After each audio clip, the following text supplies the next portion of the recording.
풀박차는 오토바이입니다. 그리고 오토바이 운전자분, 이 라이더분은 몸이 좀 크세요.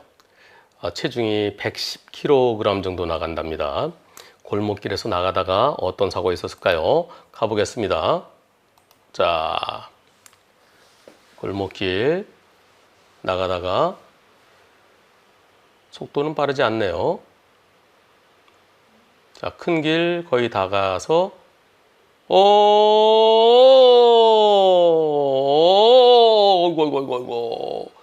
다시.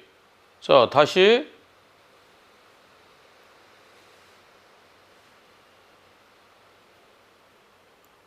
저쪽에 애들이 뛰어오는 걸 보고 나는 멈춰요. 멈추는데 하나이는 와서 몸통 박치기. 그리고 나를 구릅니다. 예.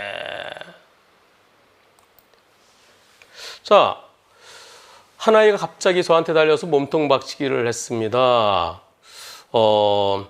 아이의 어머님과 통화해서, 예, 본인도 많이 아프대요. 저 떨어져서 굴렀으니까요. 근데 나 아픈 건 됐는데, 오토바이 수리비만 좀 어떻게 해달라, 이렇게 말씀드렸대요. 견적서 뽑아달라고 하시기에, 그래서 뽑아보니까 한 150만 원 나왔답니다. 그런데요, 이거 어떻게 처리해야 되나요? 자, 우선요, 아이는 괜찮대요. 아이는 괜찮은데, 저는 제가 부르고요. 아이 어머님께서 구급차 불러주신다는 걸, 괜찮아요. 잠깐 누워있다 일어날게요. 누웠다 일어나갖고, 그리고, 제 치료비는 괜찮고요. 오토바이만 좀 수리해주세요. 제가 배달로 생계를 유지하고 있는데요.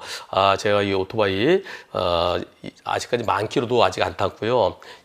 지금 중고 가격은 한 300만 원 정도 되는데, 한 150만 원 정도 나오는 거 좀 수리비만 좀 해주십시오. 그랬는데, 지금 이게 또 이 오토바이가 자차 보험이 또 없대요.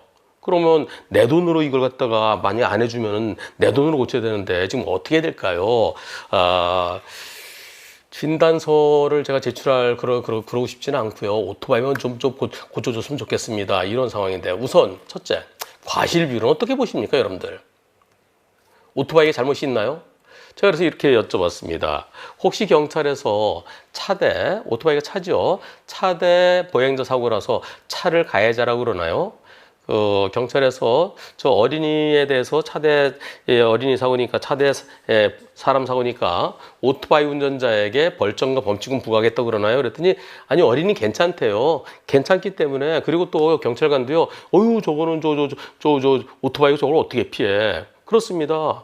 오토바이는 어린이가 오는 걸 보고 멈췄잖아요. 근데 앞에 오던 어린이 오토바이 멈추고, 앞에 오던 어린이 멈추고, 근데 뒤에 오던 어린이가 못 보고 와서 들이받았어요. 다시 한번 보시면요. 자, 오토바이 갑니다.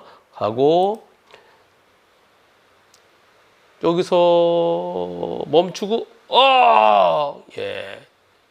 오토바이 잘못 없죠. 그럼 저 어린이 100% 잘못이어야 되겠죠. 그리고 오토바이 수리비가 저 어린이가 뛰어와서, 이렇게 뛰어와서요. 그래서 오토바이 넘어졌어요. 그래서 오토바이 수리비가 150만 원. 누가 고쳐줘야 되나요? 어린이가 고쳐줘야 되죠. 그리고 어린이가 잘못한 거죠. 막 뛰다가 일부러 그런 건 아니지만 어린이의 과실입니다. 저건 누구 책임인가요? 어린이 부모님께서 어린이한테 나중에 가서 놀더라도 어디 걷더라도 항상 조심해야 된다. 누구한테 피해를 끼치면 안 된다. 평소에 교육을 잘 시켜야 되는데 그러지 못했기 때문에. 그럼 부모가 책임져 줘야 되죠. 부모를 상대로 손해배상 청구를 해야 됩니다. 요즘은 저렇게 일상적인 생활 중에 누구한테 손해를 끼쳤을 때 손해배상 해주는 그런 보험이 있죠. 일상생활 배상 책임보험. 운전자 보험에 또는 그 실손보험에 일상생활 배상 책임보험이 있어요. 아마 한 절반 정도는 가입돼 있을 거예요. 그래서 우리 보험사에서는 내 차에 자차 보험이 없기 때문에 안 도와줘요. 저 어린이의 저 어린이 인적사항을 아시나요? 경찰에 접수돼 있나요?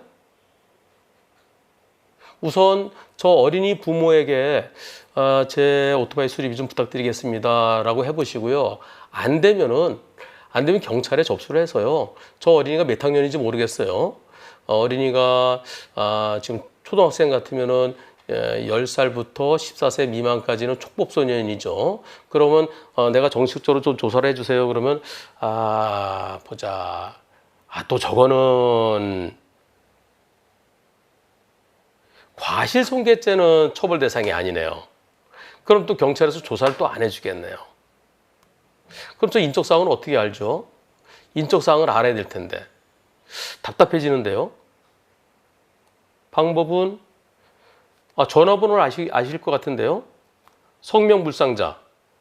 피고를 성명불상자로 해서 소송을 내는 거예요. 그럼 전화번호를 알죠? 전화번호를 알면은 법원을 통해서 이 전화번호를 해서 결국은 그 이동통신사 세 군데잖아요. 세 군데를 통해서 그 인적사항을 좀 알려달라고 사실조회하면 알 것 같은데요. 그럼 복잡해져요. 그렇게 복잡해지기 전에 저 정도면은 저 부모께서 오토바이 수리비 물어주는 게 옳겠죠. 아이가 잘못했잖아요.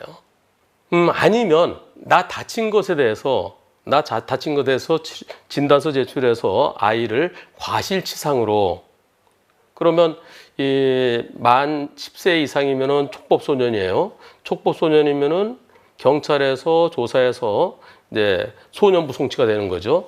그렇게 되면 또 아이에 대해서 물론 이 소년 사건 그것은 그 소년에 대해서 앞으로의 장래에 아무런 그런 그 지장을 주지 않도록 돼 있습니다. 그러나 어린이한테 그런 걸 조사받고는 바람직하지 않죠.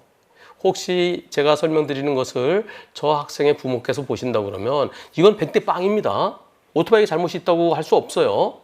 네, 저 오토바이 운전자 지금 다친 것에 대해서 내 치료비 달라는 거 아니잖아요. 생계인 나의 생계 수단인 이 오토바이 수리비 물어달라는 겁니다. 견적은 150만 원 나왔지만 그러나 아는 데 가면 좀 싸게 조금 더 싸게 고칠 수 있는 데도 있을 겁니다. 예, 어린이 앞으로는 뛰지 말고요. 저렇게 뛰다 잘못하면 어린이 크게 다칠 수 있어요. 그리고 저 라이더분 저 오토바이 고쳐주고 그리고 앞으로는 이런 사고 없도록 교육 잘 시키시길 바랍니다. 변호사님, 보름씨. 저 운전자 보험 가입하려고 하는데 뭐가 중요할까요? 뭐가 제일 필요할 것 같아요? 변호사 비용이요. 그렇습니다. 한문철의 초기 대응 플랜은 사고 직후 경찰 조사 단계부터 변호사 선임비를 지원해주고요. 변호사를 선임한 직후 곧바로 보험사가 선임비의 50%를 특약 실손 범위에서 지원해줍니다. 변호사님, 제 조카가 자전거 타고 가다가 비싼 차를 쭉 긁었거든요. 아이고. 그래서 언니가 수백만 원을 물어주게 생겼어요. 이런 경우는 어떻게 해야 돼요? 그런 경우에도 한문철의 초기 대응 플랜은 우리 애들뿐만 아니라 우리 가족들이 실수로 누군가에게 손해배상해줘야 될 때 특약 실손 범위에서 보장해드립니다. 정말 운전자를 위한 운전자 보험이 맞네요. 운전할 때도 운전 안 할 때도 정말 든든하네요. 그럼요. 저 한문철이 제 이름을 걸고 만들었습니다. 제대로 만들어야죠. 1644 0078 보험 체결 전 상품 설명서 및 약관을 읽어보시기 바랍니다.